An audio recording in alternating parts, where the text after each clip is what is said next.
28th of November, the gunpowder treasonous plot. Oh, God, is it going to be that already? It's not even November. Well, it's Graphic Policy Radio, and we are political all the time. So I'm using the opportunity of the winter holiday as an excuse to think back about a comic that has had an enormous impact, actually, not just the medium, but ultimately in protest and politics in the world at large.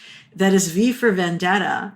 So this is Ilana Levin, aka Ilana Brooklyn, and this is Graphic Policy Radio, and this is the V for Vendetta podcast. It's interesting. In the comics, V is anonymous, and in real life, V has also been anonymous. And by anonymous, I mean anonymous with a capital A, i.e. the organization. V has marched with Occupy Wall Street. It's marched in Catalonia and Ecuador and Lebanon, and now in Hong Kong. China, where the iconic masks are made, is actually refusing to ship them to southern China and to Hong Kong, where they might be used in the protests. So in fact, protesters are currently making their own. There's actually a great piece in quartz.com about that. Seeing so many V masks still used in protests and feeling like the current conversation around Alan Moore's work was missing something, I figure right now is a good time to do an episode about V for Vendetta. The comic by Alan Moore and artist David Lloyd was first published in 1982, and it had a huge impact in comics and sci-fi, but it didn't really make it out beyond fandom until the movie in 2005. And I have a killer roundtable of guests today to talk about the comic, the movie, and the cultural impact and iconography of that mask. I'm joined by Ajay Singh Chaudhary. Ajay is the executive director of the Brooklyn Institute for Social Research and a core faculty member specializing in social and political theory. He holds a PhD from Columbia University and an MSc from the London School of Economics. His research focuses on social and political theory, Frankfurt School critical theory, which is obviously the best kind, political economy, political ecology, media, religion, and post-colonial studies. He has written for The Guardian and Plus One, Los Angeles Review of Books, Quartz, Social Text, Dialectical Anthropology, The Hedgehog Review, Filmmaker Magazine, and Three Quarks Daily, among other venues. Ajay is currently working on a book of political theory for the Anthropocene. And I'm joined by a collaborator of mine, Ange Tran. Ange is a graphic artist and designer that works exclusively on projects connected to progressive and radical change. Everything from supporting labor, renewable energy policy, and social change campaigns to participation in social movements and direct action. They've been a nerd since before search engines. Beyond drawing and graphic art, their strengths include a deep-felt love for all living things. In free time, Ange enjoys birding, board games, and supporting other people's awesome work. Welcome to the show. Thanks for having me and us. And Ange, I reached out to you specifically because I was thinking about the mask as an image itself, and you and I have done a workshop together on visual iconography in activism and organizing, and like this symbol, the V mask, has been such a potent and successful one.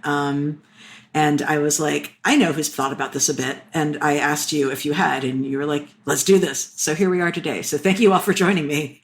So, one of the questions I had actually going into this that I'd meant to research and hadn't before, but have now, was like, where did this particular mask and design come from? And, David Lloyd, his drawing of the V for Vendetta mask is specific.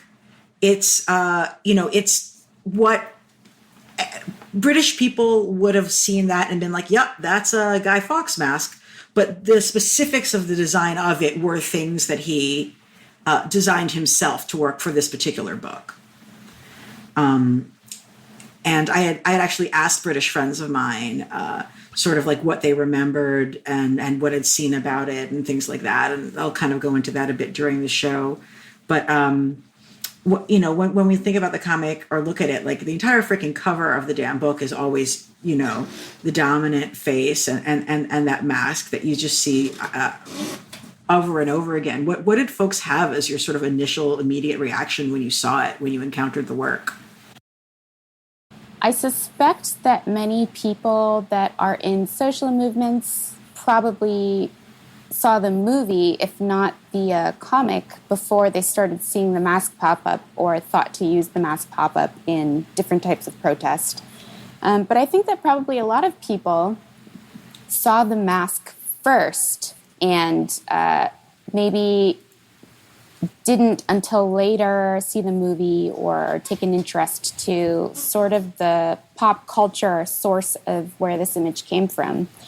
Something I liked in an interview from the illustrator that worked on the comic, he was surprised and also pleased when he found out that this was, he saw in the news that these symbols were being used. We saw them pop up in Occupy. We know that Anonymous adopted it as a symbol, but he said, it's just a great symbol of protest for anyone who sees tyranny. Something that I think struck me when I first started seeing the mask as an image floating around, mostly on the internet, honestly, before protests, was that it seemed almost, to me anyway, as synonymous with things that I was kind of less down and driving with, like libertarianism, certain internalized, I would say, like maybe even slightly fantastical associations of like independence and freedom. And then also at the same time, when I started seeing it pop up in Occupy, it had already made an appearance in Egypt and Turkey. And it really gave me something to think about around symbolism, not just symbolism as it's been designed or maybe intended, right? Because it was mostly for like a sort of media presence, although certainly I think that there was a genuine spirit and unrest within the people authoring this comic. But the way that symbols keep their meaning and also shift their meaning with how they're used. And so you actually saw this mask in use before you had read the comic or seen the movie? No. I read the comic first, and then I saw the movie, and then I started seeing it appear. And actually, it's funny because when the film came out, I was much younger, and initially I basically had a lot of like personal perspective issues around Evie's character in the film, and I liked the comic better, and I liked the grandioseness of V's character in the comic better. And recently, when I revisited it, I feel kind of flip-flopped, really.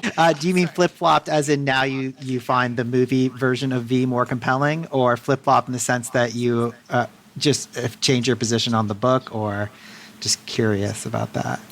I think that because I had not maybe been in a broader world or been thinking necessarily in a perspective of like myself as part of a global experience, yes. You know what I mean? Like it was also the 90s. I was very gothy. Yeah. I listened to way too much Stabbing Westward. I liked the sort of conceit of the V character in the comic book where there's like tons of exposition, like, right? These are things that I could easily attach to my identity at the time. But that was from a sense of like knowing that things were going kind of awry in the world without having a tactile experience or even really a historical understanding, which is really saying something because I'm Vietnamese. So, right, there's just like this whole paradigm of political stuff that I knew was bad, but I didn't really understand how bad it was. And I don't think I had really a lot of empathy yet. So when the film did come out, and I rewatched it now recently for us talking now that I've been through my own life experience, I think that the characters are a lot more nuanced than I could really understand or give credit to at that time when I was younger. So true. So true. Ange. I definitely read the comic. I read the comic before it got picked up in the sort of political universe. I think the global media, the sort of relationship of this to the way in which global media circulates is really interesting. But then I also lived in Britain for about a year and a bit. And so I also experienced like the bonfires and all that stuff, like before all these things like came together into the perfect sort of like symbol of global protest. And I remember actually it was like my first or second month in Britain when they have those it was that holiday. It was Guy Fawkes Day. And I was like, why are these people crazy? Like, why are they lighting shit on fire? Like, what the fuck is going on here. Like it's like a very interesting, like thrown straight into a reaction with this material. And I've always had a very, I think this book is extremely good. I mean, this is like the most cliched thing to say, but I do think the book is more interesting in some ways than the movie, although I think the movie is really well made, and a lot of the media impact that we know is through the film. But I've always had a very interesting relationship with this text and with this image, because I feel like the image is very ambiguous and the text is very ambiguous. Alan Moore, right, is this sort of professed anarchist. I think he like broke his anarchism only just this year for the first time ever to say vote Labor, although that didn't turn out so well. No. Unfortunately, it was a great video he cut, though. It was a good video, but literally, I think he's like never voted ever else. But like he's like a balls to the wall anarchist, right? And the funny thing about this text is it's not a very utopian like there's a kind of real hopeful vibe at the end of the film. Right, where like everyone's like, oh my god, like the future is wide open, and like who knows, like, and it's not exactly like utopia, but it's like a wide open horizon. At the end of the book, it's like some of the horrifying things that one might imagine in a like theoretical anarchic kind of revolutionary scenario seem to be going down, and it's an extreme. I don't know if this is like how you deal with like spoilers and ends and things like that on this podcast. It's from 19. I know it's from 1982, but I don't know. Some people might read it and they might be just like they might learn what the ending. But like, I think it's important for people there are to like know the roving end of the book is pretty gangs of like people doing horrible things. Like that's like kind of the ambiguous end of this, right? All of our heroes are kind of like off on their different directions or dead, and like it's like kind of actual anarchy, not in the necessarily good way. And there's something in there. I respect that. Yeah. Do you want to say more? Like I respect him. Like I'm not an anarchist, although I've certainly worked in coalition with anarchists and stuff like that at times. But like, but like I appreciate him not being like, and then it's anarchism and everything's perfect. I'm glad you're not claiming that. No, it's, in some ways I feel like he was really true to the material, and the material. Ange mentioned like how I have very strong feelings, and I imagine you both do as well, about the way in which V's little like quest for freedom, seems to run right over any, the rights and self autonomy of Evie, like pretty hardcore.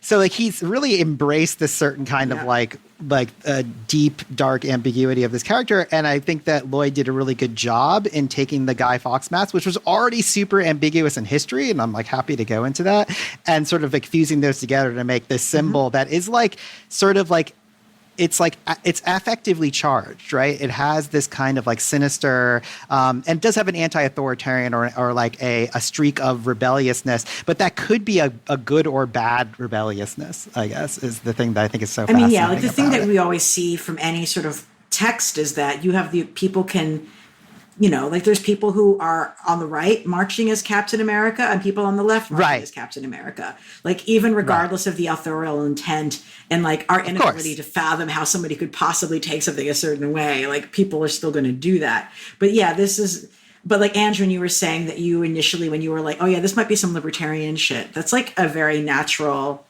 way to take the text. Although I have to give Alan Moore credit. I read this in high school. So that would have been the mid 90s. And I think I read it even before I read Watchmen. And it definitely was one of the first things I read that made me be like, maybe should I be an anarchist? And then it was like, no, but like, it actually made me ask myself that question, which wasn't something that, and I sort of put it in the same mental batch as I did the other, really like great dystopian books that you kind of read, like 1984 and Fahrenheit 451. Like it's part of that family of literature.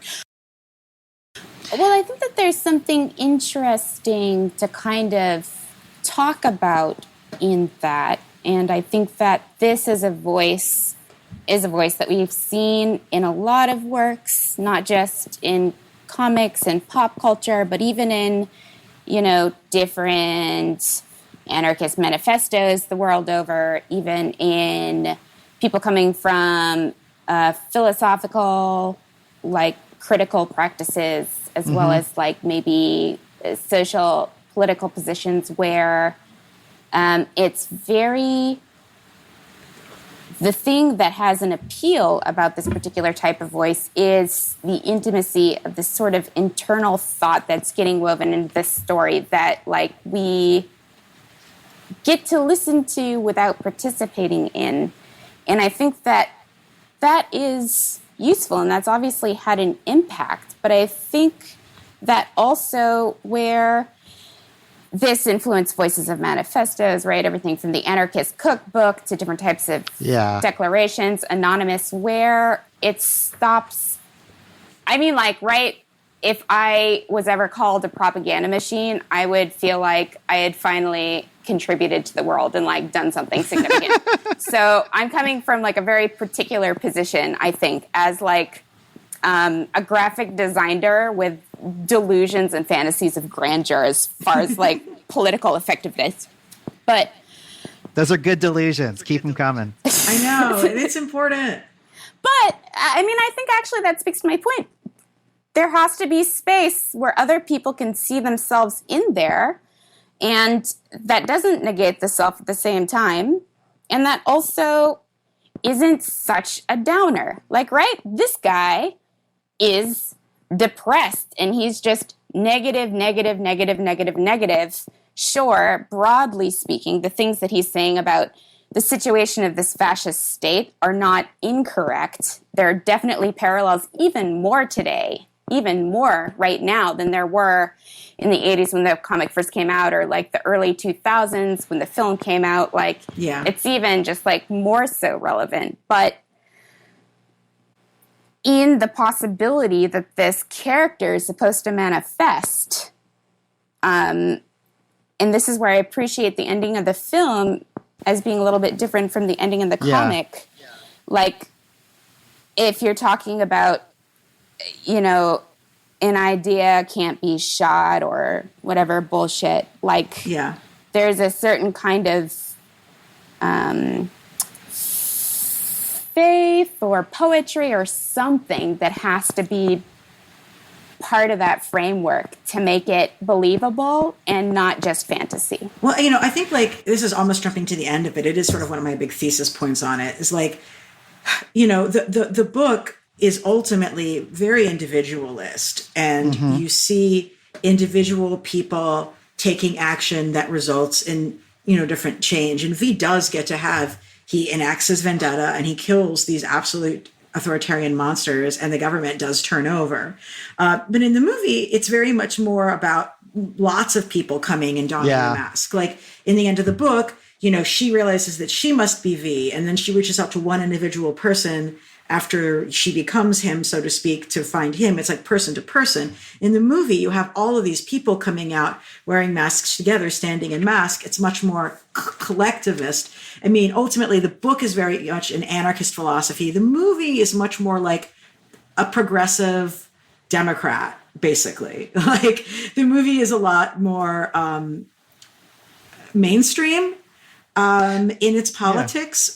But I was so relieved by it. Like, you know, folks have to remember, this was still coming out in like George W. Bush era. And I went into the movie with a great amount of fear that the movie would be completely depoliticized. I was really concerned that this would be made this entirely political text would be made unpolitical. And when the end actually was like, here's people from all different walks of life coming together, working collectively to like overthrow the fascists, I was crying. And I just made like a big snotty mess all over my friend's lap, crying like tears of relief while like Street Fighting Man played, because I was so relieved that the movie was still left. And that and then I was like, but I even like it. Like, this is a good political point, that it's groups of people coming together to do it. But you know, but then it's actually not at all the ending that Alan Moore would have championed, which is yet again, and Hollywood doesn't do what Alan Moore wants, you know.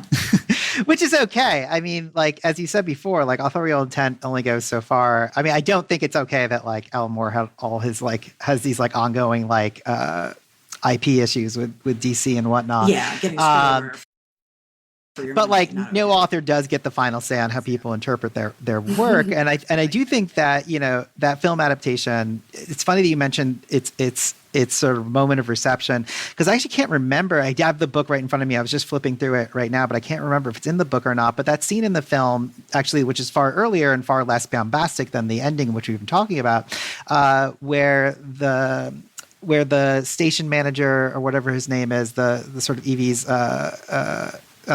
sort of compatriot a little bit, is going through his collection. It's not V, but it's this guy's collection, and he has like a Quran, I believe, if I recall correctly. Which in that moment, in that war, it was like, not too deep. It was deep enough, but into the war on terror, but it's not as 20 years in as we are now.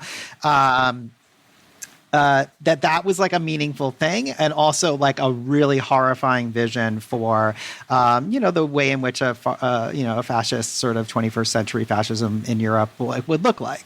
More when he was writing, was drawing a lot on Thatcher, right, that kind of ideology and things that were going on in that era. And I thought that was a really good and politically brave decision to really center the way in which there, like a Muslim other would be very much a center part of this story, just as much as, in fact, I believe that character is also portrayed as homosexual. So just as much as a queer character would be, right? His character is completely different he's like not really a character in the book, and they don't have much of a relationship there.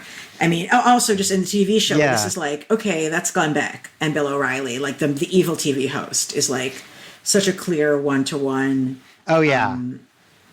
In our piece, like the movie is about Bush and the book is about Thatcher England, I think the movie is a lot more literalist than the book is too. That the thing that the comic and the movie have in common, even if the expression or the decisions around how to express this are a little bit different, the common ground there is that this is really pretty actively trying to build a counterculture that is identified through like anti-Thatcherism.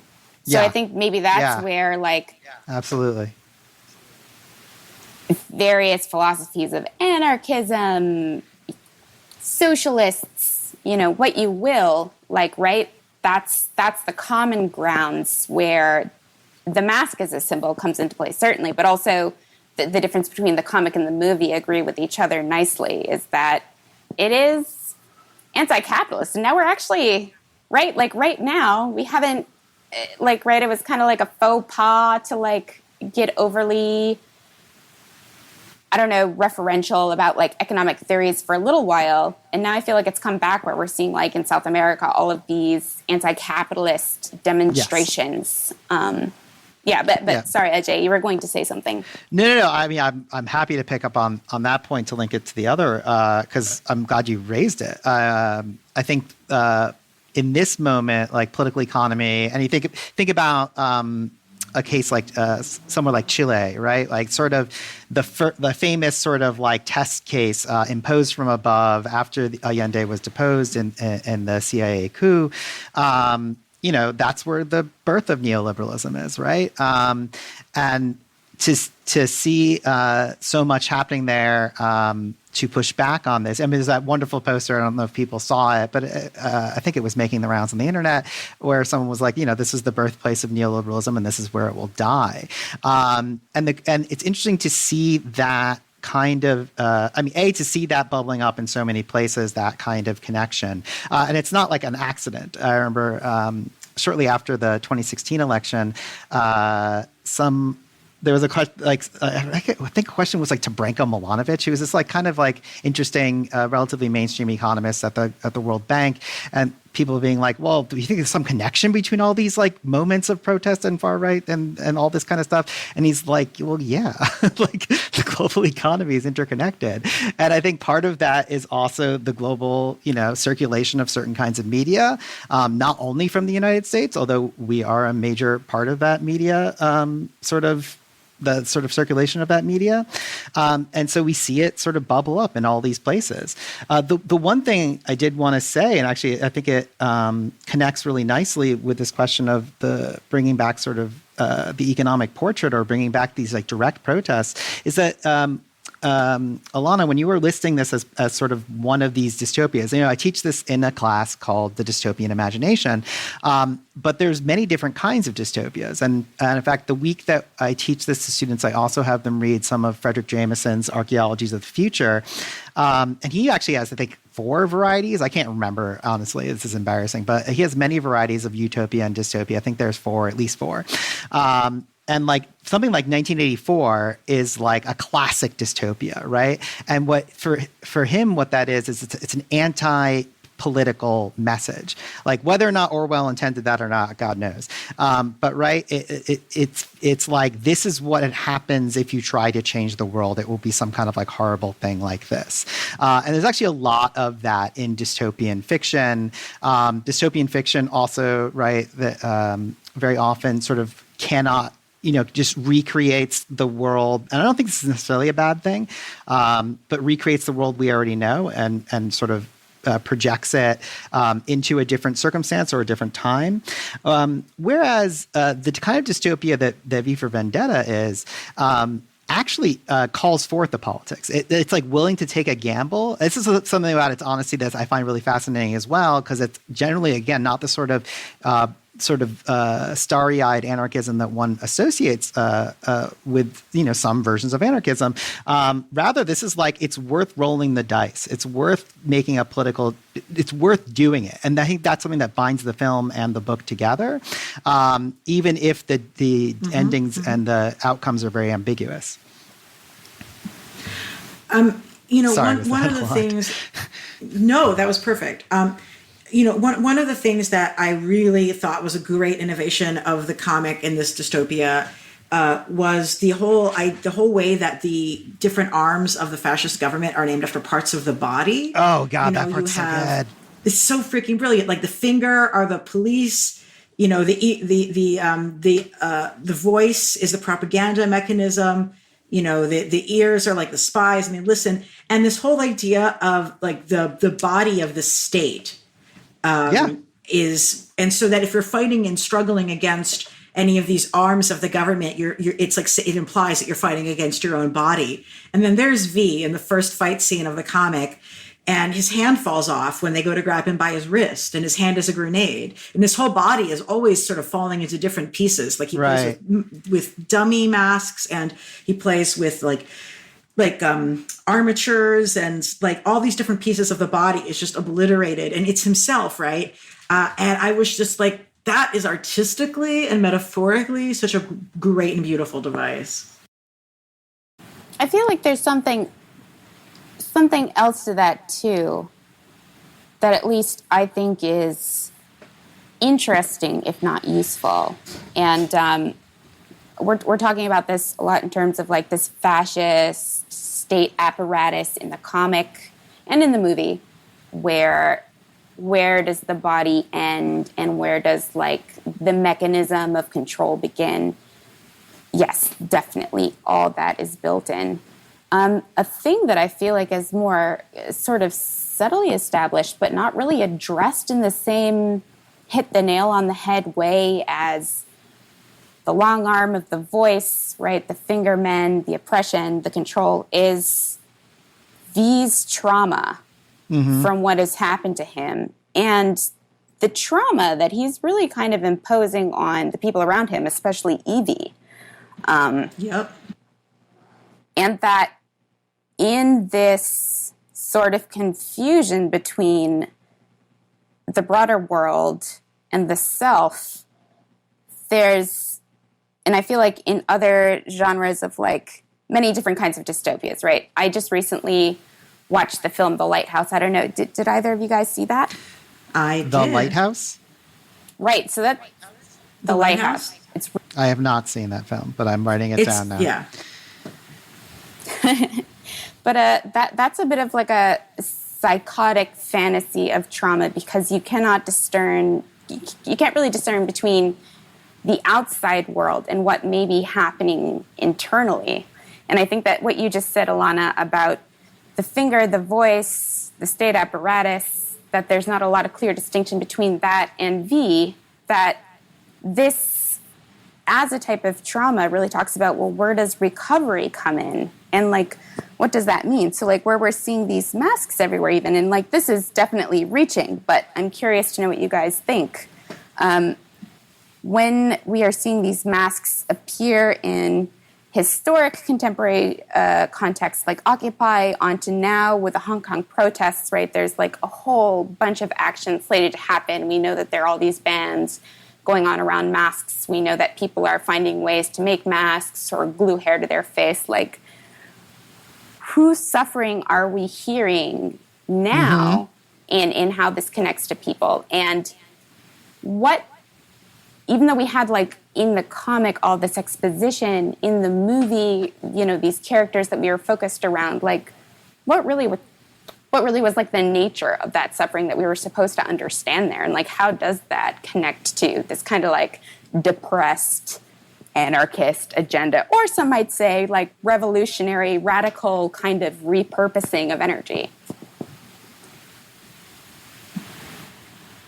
I mean, I think a lot in terms of like the mask itself, because you have this tool, right, that enables anybody to be seen as part of that fight and that movement without having to reveal their identity. And you feel like you were hitting on this a bit earlier too, Ange, like without having to be like, well, this is literally who I am. And it's in a way that sort of papers over, you know, distinctions and differences between people, but can also provide the anonymity and safety. And like, you know, in the comic, the reason why police can't immediately identify him is because the eye holes are such that they can't get a retinal identification. And then in Hong Kong, it's the same thing. Like, not just any mask necessarily would work, but like because this is covering so much of the eye, I think is part of the reason why it's actually a successful protest mask in particular. And so it's like a thing that you're using that enables you to not just be yourself, but to be a part of, you know, a bigger group, to have the anonymity as well as being an instant icon, and as well as being an instant icon.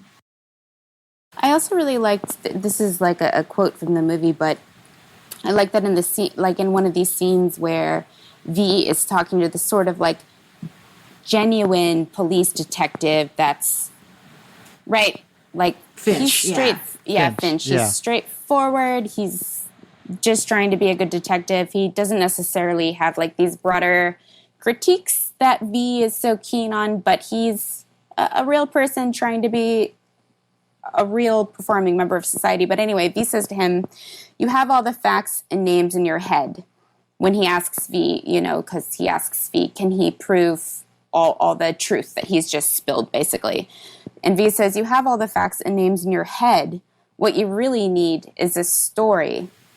And I feel like that connects pretty strongly to what we're seeing with some of these masks and stuff, where especially like, I think the count is like something around, estimated to be around like 6,000 arrests in China since June. You know, we know that there have been shootings. Certainly there have been, not so much in the United States, but in other countries, a lot of intentional killings and just casual killings around people taking action. But while a mask offers kind of little meaningful protection against state violence, the mask, right, you need a story.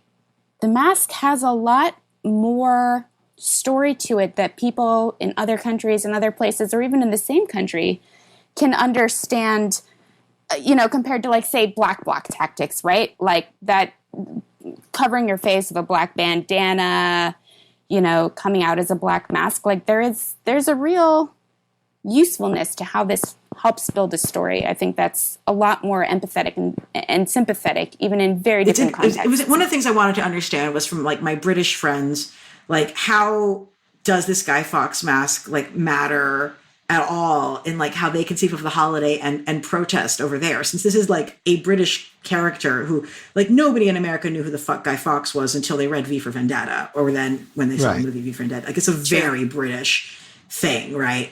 It's not like King Arthur where we had sort of like some associations or whatever. Like this comic and then the movie is why anyone in America knows who the heck it is. And the consensus that I got from British people who are not politically engaged was like, oh yeah, nobody cares about that movie. That was a long time ago. Yeah, whatever. And then the what I got from one of my friends who's British, who's like a union organizer, said, this is a quote from him, Graham Coop. I've heard a lot of different takes on the celebration, meaning Guy Fawkes Day, as a whole, and some people point out that the Catholics were being oppressed at the time of the plot, and that Fawkes was fighting back against that, which was true. But also, he wanted to restore the divine right of kings and monarchy. And the commemoration was definitely part of the anti-Catholic history of the UK. But it's also a very good night of fun for families and kids. And I think it's super cool that V for Vendetta appropriated it for the rebellion against authoritarianism. And I feel like in some ways, this symbol is more powerful outside of the UK right now than it is in the UK. Yes. Definitely. Does that sound right, AJ? Yeah. There's so many things I want to say in response to it. It's because I mean, for one thing, I'm glad you like sort of went back to the historical Guy Fawkes, because I actually think that was part of getting into sort of the more like an art criticism universe of this text. Like part of what was so clever in sort of picking that up is that it was already this incredibly weird, again, not very straightforward symbol. So yes, Guy Fawkes famously plots this, in the early 17th century, this sort of half-baked attempt to overthrow the government by blowing up Parliament, and it is, and yes, and then there is a history of this as a sort of a celebration that is strongly tinged with religious bigotry, right? As a kind of like Anglican superiority and a Protestant superiority, more broadly speaking, over a sort of defeated Catholic menace, right? And then, although these things sort of become looser and weirder. And there's a wonderful phrase, that he's used in a lot of like literary criticism a lot, this phrase, the floating signifier. I think it goes back to Claude Lévi-Strauss. I think Roland Barthes has a version of it as well, that like things become unmoored from their, no pun intended, more like unmoored from their, initial foundations. And then like a little bit of that story or that worldview that Ange was mentioning, that can become more powerful as the images are reproduced or as the thing circulates. And, this is, again, I'll just keep throwing names out there. I really shouldn't. But this is like almost very similar to the argument that, or part of the argument that Walter Benjamin made in the work of art in the Age of Mechanical Reproduction, which is like when you have the ability to start like reproducing things and appropriating them and changing them and making montages and cutting them up and then pasting them into new context, they can take on a whole new life of their own in the hands of the people doing the cutting up, the changing, the rewriting, the redesigning, the redeployment. And actually, I think that like the sort of significance of V for Vendetta, both through the book and through the film, and then through the mask, is largely in the ways in which people take this sort of floating signifier that does have this kind of generically, historically even, anti-authority or anti-authoritarian kind of streak in it, and they release it in all these contexts. Like, I don't think every, like, V for Guy Fawkes mask wearing person on the streets of Chile or of Beirut. I've forgotten the capital of Chile. It's Santiago, right? Or yes, I believe so. Or on Beirut or wherever. I don't think everyone there is like. Not only I do not think they're anarchists, I doubt they are the anarchists of the variety of Alan Moore, but that is not the point. What is interesting is the way in which they're able to see a kind of subterranean meaning in that mask or in that text or in the film or in the book, and bring it forward as part of a recognizable symbology of their movement. I actually think this is really fascinating. I think it's fascinating that this has been taken up so much in places that you might imagine would have a much more agonistic relationship with, for example, both British and American popular culture. So like, I think that is a very interesting resonance that people are using and finding as to be what's the word, sort of graphically, imagistically powerful. Well, I think that as a symbol that does have its origins in this film and comic book that, drawing back to the late 80s and then the early 2000s, I think that's something that's really nice about what the mask has come to mean or symbolize, whether or not you have that original reference. But just to refer back to that source, like that I think holds true whether or not that's your context. I might be quoting this incorrectly, but from what I remember in the film, they say something in the beginning to the effect of, the truth is there's something terribly wrong with this country, isn't there? So, right, so that's both an invitation to be part of a conversation, as well as sort of like an assertion that maybe there's something that we're on par with, or maybe there's something that you haven't stopped to think about. But it creates a space to pause. And I mean, in the comic, they said, what would you do if your own government became so corrupt that ordinary citizens were no longer safe? And these are things that I think are themes that are still consistent whether or not you've seen the film. I just want to say, I think it's really important to connect that to the way in which, again, this sort of version of dystopia, there really are many different versions of dystopia. And this version, it asks those questions, as opposed to admonishing a certain kind of moral story about, don't try to change the world. A lot of dystopian fictions, they really do sort of have that kind of anti-utopianism as their sort of bread and butter, right? And one of the things that it's funny because students often have very vexed relationships with this text, and I understand why. And I also have a very vexed relationship with it for many of the reasons that Ange noted before. But they all usually sort of pick up on this, that, wait a minute, this text is not doing exactly what, I'm trying to think of some of the other things that we look at or even talk about. But 1984 is just such the classic. A lot of my students are reading or watching Handmaid's Tale right now. And some of, and often even with the sort of psychosexual dimensions that we haven't even talked about, in this book, the relationship between the leader and the computer, for example. But even sort of putting that to the side to the moment, they students almost across the board pick up that this book is not saying don't do politics.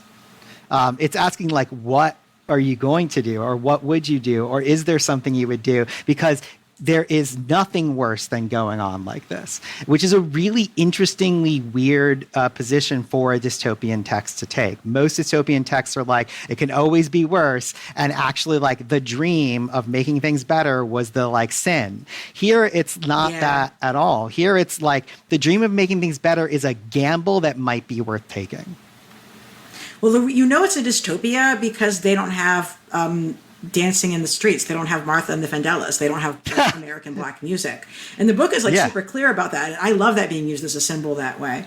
Let's talk about the computer and the romance with the all-knowing computer. Ajay, talk to me about that.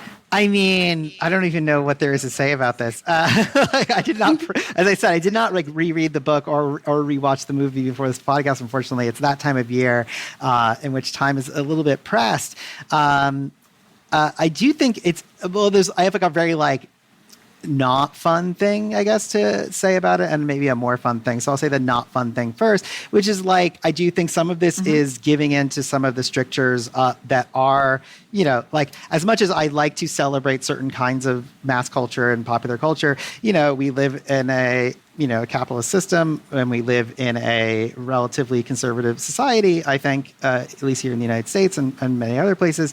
And I do think that the completely off-the-wall sexuality that is in the text with between the leader and Fate, the computer, just got ripped out. It just got ripped out, basically, I assume, for either self-censoring purposes, or some studio was fuck you, we're not doing that.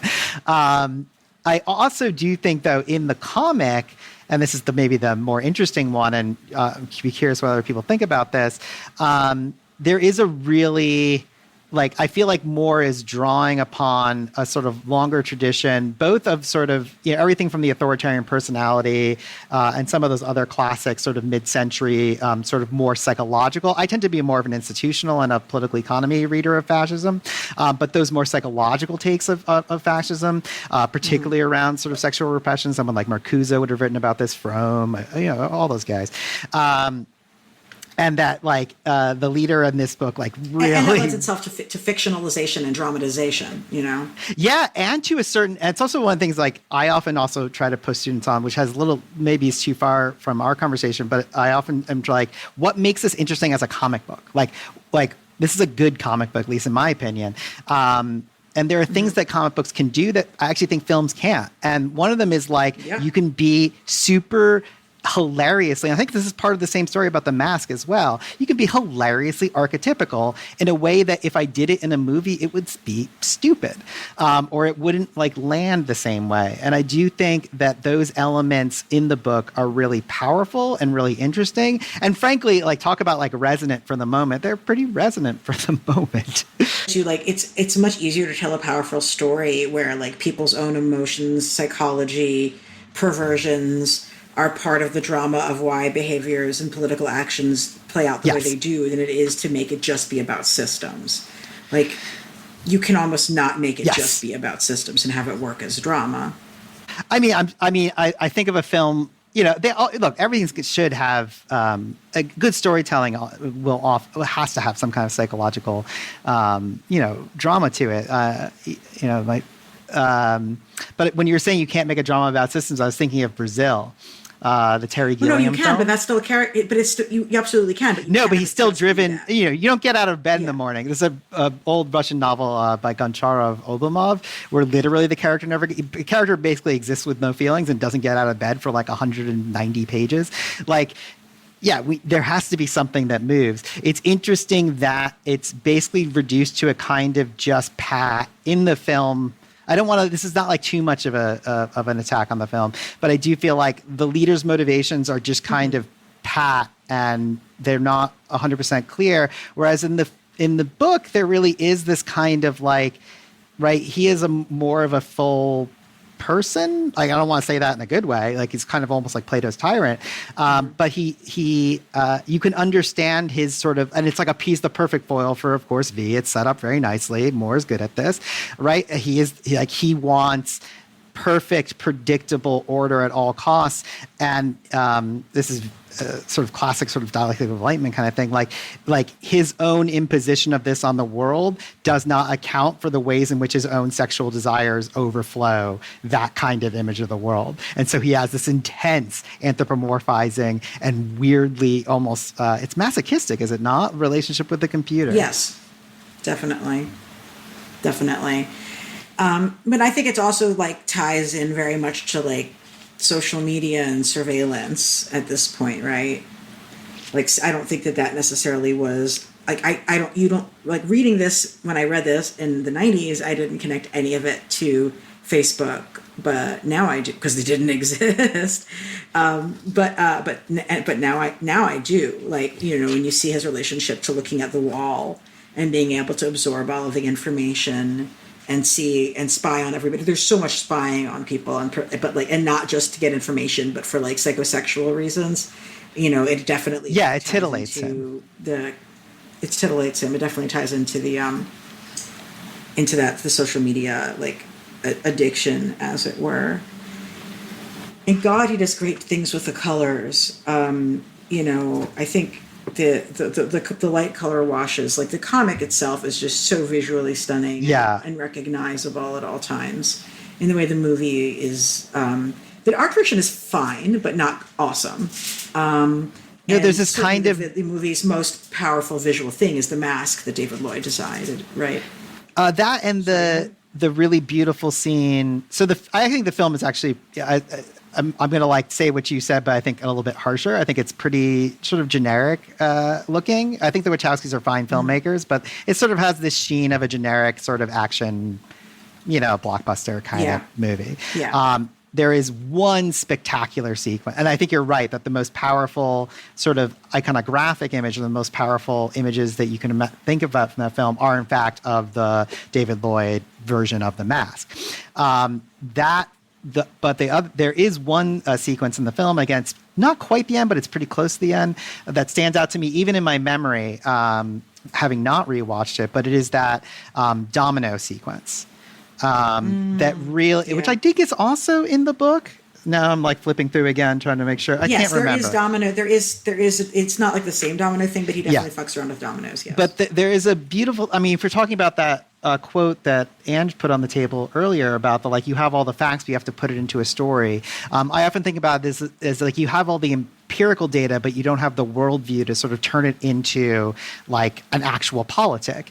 And what they really beautifully do with the language of cinema, the Wachowskis in the film version, is that part of V's hope for Evie, and part of his hope for in the book for Finch, is that they will suddenly become aware of the interconnection of a certain set of facts. That these aren't arbitrary. It isn't just one thing pulling against another, but in fact this kind of elaborate system that you can sort of pull on and push on in all these wonderful ways. And I think that the sequence of the dominoes falling, in addition to the heavy symbology of fucking dominoes falling, actually expresses that really beautifully, as is the use of music, by the way.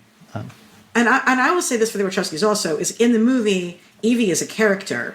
Evie is not really, she has very little agency, makes very few decisions. I still think it was a mistake that the Wachowskis had there be more of a traditional romance, I guess, between Evie and I know. Right? So annoying. Bullshit. Bullshit. I want to hear more about this. And you clearly have things. Say that. Well, I don't want to cut off Alana. No, and I have more on theme things to say also, but that's just... Yes, talk to us about how unnecessary the adding the romance was in the movie. Well, she should have value in that she is alive. That in itself should be enough, but also maybe that she is alive and a human being.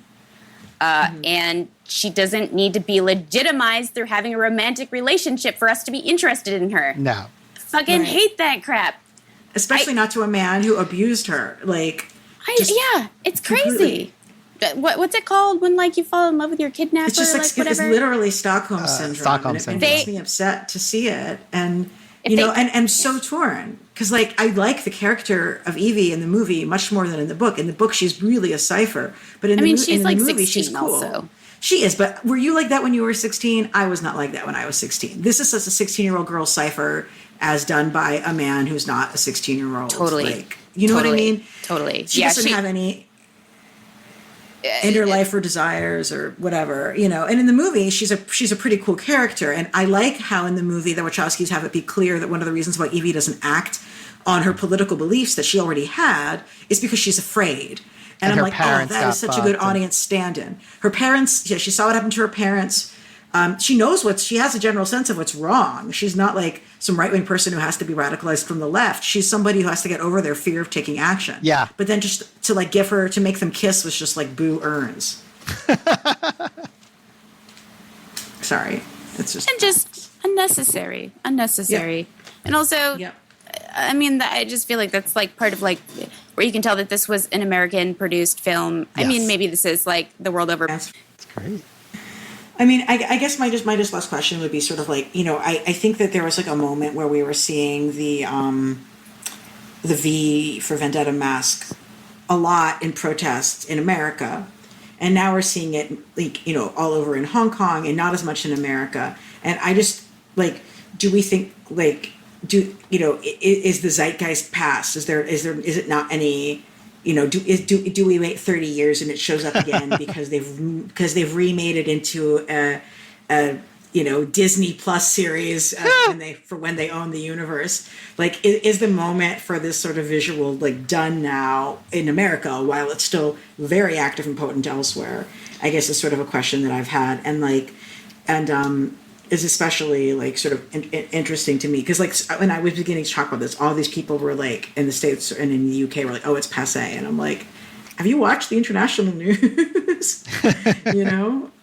And I don't know. Like, I think I think it might very well like not be a useful symbol right now in America. And it definitely feels like it's still a useful symbol in other places. And I think that there's like, so like, what is the new V for Vendetta mask in American protest? Like, what is, like, what is the new like sort of visual that people can use to signal that they're united, that also has a utility for actual protest usage, that is connected to a popular culture story. Like, it did all of these things. I mean, I wish I could just conjure like, well, here's what we should all do, and people yell at me all the time like I'm going to be able to just do that for them and I can take a stab.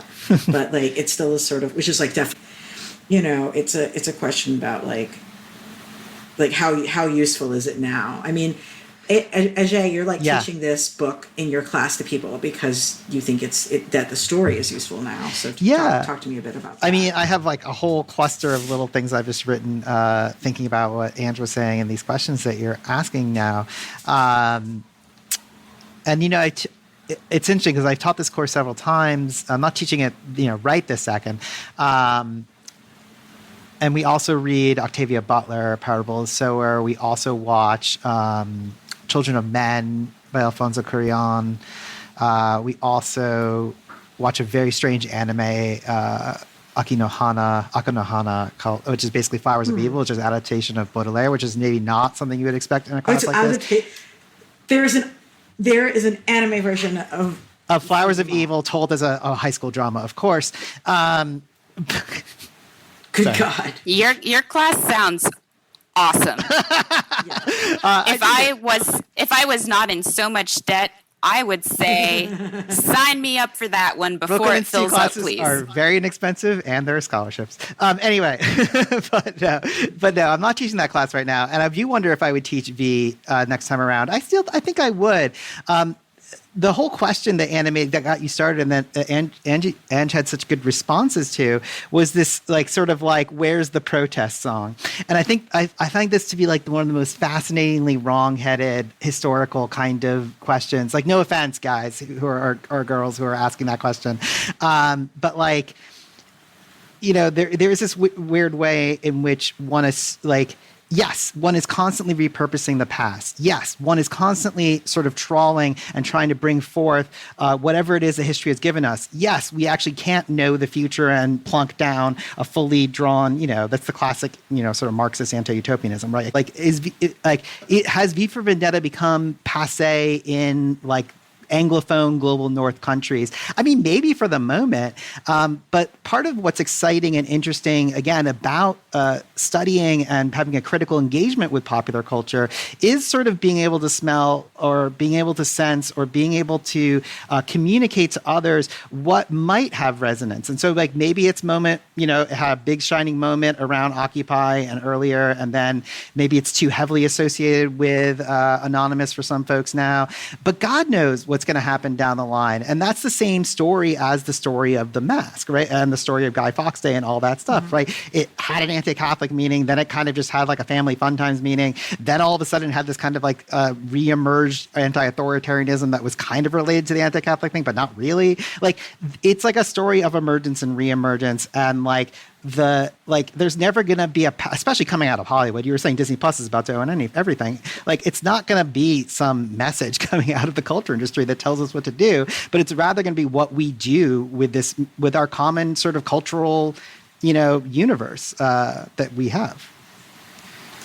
Well, thank you guys for joining me. That was like exactly what I wanted to have happen. If anybody has like a last thing you want to say with respect to these particular topics, like that you haven't said, like, go for it. Yes.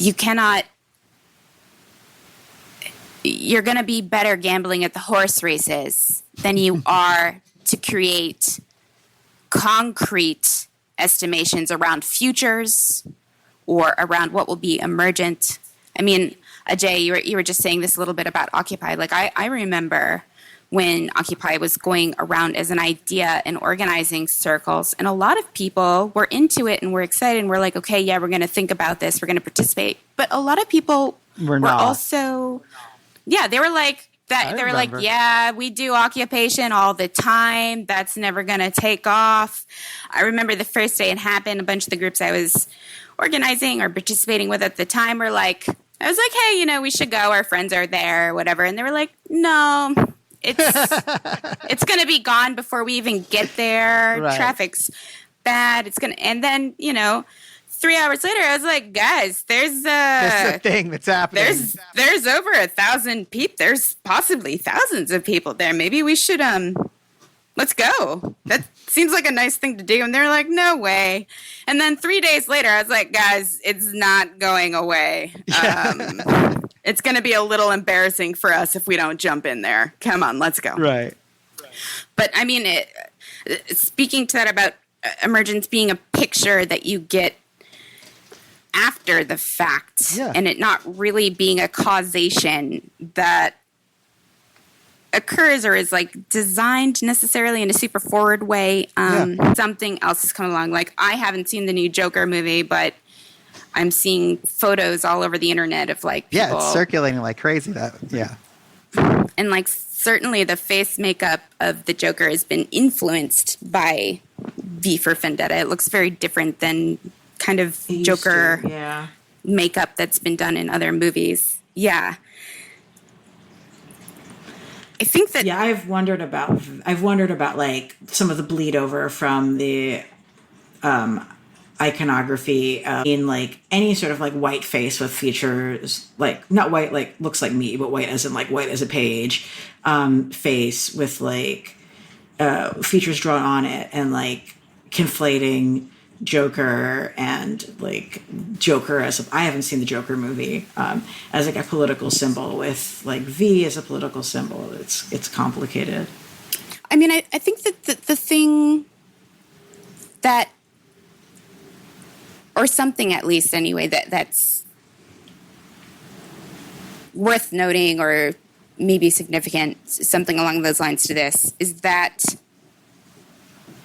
we have so much troubling stuff that we are desperately trying to hold in our consciousness. Even if we are just living in our own lives, even if we want the world to be different, we don't believe that we ourselves can participate in creating change, or if we are fully engaged, social, different types of activists, putting our bodies and lives on the lines, you know, these sorts of things. There's just so much that we have to hold in our consciousness to form a reality. And I think that the thing with the V for Vendetta mask still being around and still getting used is that we need things to help us hold that in a way that isn't completely overwhelming. And as long as there is a social context, there's a relevance for that symbol. And it doesn't matter as much how that expression of the symbol changes, such as a kind of shitty printout or like a marker drawn version of the mask versus like being able to acquire a mask that gives a bunch of money to, I don't know, Mattel or whoever owns it. But that it's the social context that affirms and kind of protects its efficacy. Like, the symbol is just a tool, and when it's not useful, we'll use a different tool.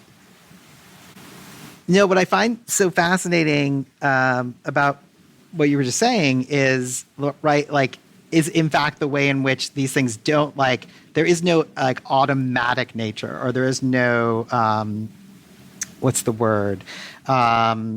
Or a purely organic nature to these things. It is like politics is a conscious decision to do things. It doesn't always mean you're following a specific map, but there is a way in which, again, these like symbols, to use the kind of stuff that Alana was talking about, can really take on a different life, can be plucked, I'll use again this classic language from Benjamin, blown out of the sort of moment in time and made to mean something new. And I actually think that the Joker stuff is a really good example. I actually also have not seen that movie. I've only read 8,000 reviews of it. And what I find so funny about it is like, right, some reviews are like, this is super reactionary, and some movies, this is so revolutionary, and people are like, this is just kind of Hollywood schlock, right? There's like 18, all these different people yelling at each other. And what I find so fascinating is that conversation amongst the people who theoretically the text should be most legible to, right? It's a mainstream American Hollywood movie for a mainstream American Hollywood audience, yada, yada, yada. Is legible in a completely different way on the streets particularly I think I've seen those in South America. And that, or in images coming out of South America. And I think that is a really interesting form of sort of embodied and practiced criticism, and also embodied and practiced use of culture as like actual politics, and actual politics here not being just a sort of thing that happens with, say, like institutions and body and power, but also something that happens with consciousness. And I think you used the word props. Did you use that word, or did I just or tools? I turned that into props because I think I was thinking about old Baroque dramas and things like that, right? Where you would have like a scepter and a mask and things like that, like little things, a crown, just that symbolize certain things, and like how these things can become props in stories and that are being retold in different geographies at different times. Ironically, for sometimes different worldviews, and that is very, very, very powerful. I just loved how you said all of that. Oh shit! All right. Same. So let's tell our listeners where they can best find your work, thinking, and writing online, by which I mean like your Twitter or your website, what have you. Ajay, where can folks check out your work? Oh, sure. Everyone who is interested in the kinds of things I was just saying should definitely visit the brooklyninstitute.com, which is the school that I teach at and that I run. And we are sort of like grad school for everyone, and check it out. And you can find my own personal stuff on my Twitter, I guess, at materialist_Jew, which maybe explains some of my last comment. Ange, where can we find you on the internet to stalk you more successfully? You may stalk me more successfully by looking for the handle Ange Tran Land, all one word. I don't have a super robust web footprint at this time, but you can see some of my work floating around there, and probably pictures of like random things that I've seen on the sidewalk that I'm debating whether or not to take home. But I'm a very chatty person, much more so, I think, probably on social. And folks are always welcome to hit me up. And sometimes it takes me a long time, but I do generally, tend to eventually reply to direct messages and emails. Well, I, for one, am on Twitter all the damn time, and it's a problem, at Ilana_Brooklyn. That's ELANA_Brooklyn. Of course, this is Graphic Policy Radio. We're on every social media platform, and on like every podcast platform. If you like the show, I would love to have some new people rate, review us on the various podcast platforms. It really does matter. And I've got upcoming coverage coming up on Watchmen because you demanded it. I was not going to necessarily cover this show, and then one of my listeners was like, "I will get you into the HBO thing. Please cover this," and so we will. As well as upcoming interviews with comics writers and artists, as per usual. And with that, I remind you to keep it geeky.